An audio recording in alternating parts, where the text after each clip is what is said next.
Hello, I'm Jazz Rose and I'm here to talk about teaching primary PE.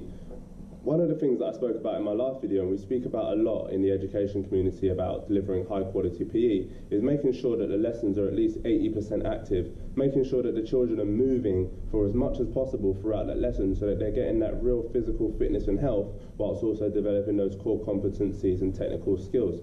How do we do that? I mean, one of the key challenges to that, or the key barriers that teachers face, is transitions. So when you're transitioning from a warm-up to a main lesson, or from a main lesson into a competition, and so on. And in this video, I'm going to show you a couple of simple but really effective ways that you can transition almost all of your lessons really quickly, really effectively, maximizing pupil progress all the way through. So one of the ways, so if I'm delivering a tennis lesson, for example, and I always have my cones on the outside of the perimeter of the area, so it marks the grid of the safe place that where children should be. And then they might be doing a classic warm-up, so following my instructions, perhaps that shadow shots or whatever it might be, whilst they're moving in and out of different pupils within that area. One of the ways that you can transition your lesson really effectively is to play a game called Explode. Now, what you do is you say explode, and all the children run then to a cone on the outside and get there as quickly as they can.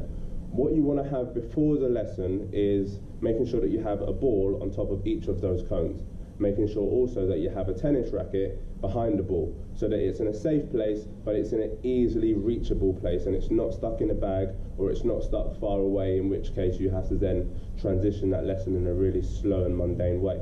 So what you do, you play that game Explode, and then you can model what you want them to do with the tennis ball. Say, right, next, when I ask you to say go, when I say go, I'm going to ask you to pick up the tennis ball, and I'm going to ask you to bounce it around in the space. So then you can easily both model, because all the children are on the outside and they can see, and then you can progress the lesson that way. And then you might play the game Explode again once they've developed those core skills with bouncing the ball or whatever skill that you're asking them to do with the ball, and then they can put the ball on the cone. And again, it's an easy way to transition. And then if you want to introduce the racket afterwards to develop those individual racket skills and ball handling and racket handling skills, you can then demonstrate that, what you want them to do, when maybe it's doing tap-ups or tap-downs with the racket, and then you can show them what to do, and then you can ask them, there's a racket behind you, pick it up, and then go and play, go and practice. And then it's just an easy and smooth way, rather than having a rackets in a bag or anything like that. Imagine you want to now then move on to having more than one person with a racket, or you want to have peers now. You want to have a paired activity or a group activity. So how do you transition that? Well, there's a simple and effective game called Group Up. And again, it doesn't need to be tennis. You can play this with almost any sport that you choose to play.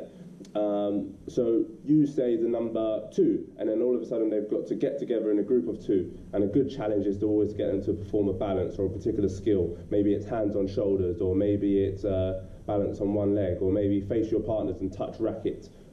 And then quickly they're into 2, sit down, I'm going to show you the next skill. You show them the next skill of what you want them to do, and then they can go away and practice it. And it's just an easy, fluent way to ensure smooth and effective transitions, no downtime in your lessons, maximize pupil progress, maximize the activity, and get the most impact out of every single lesson that you deliver.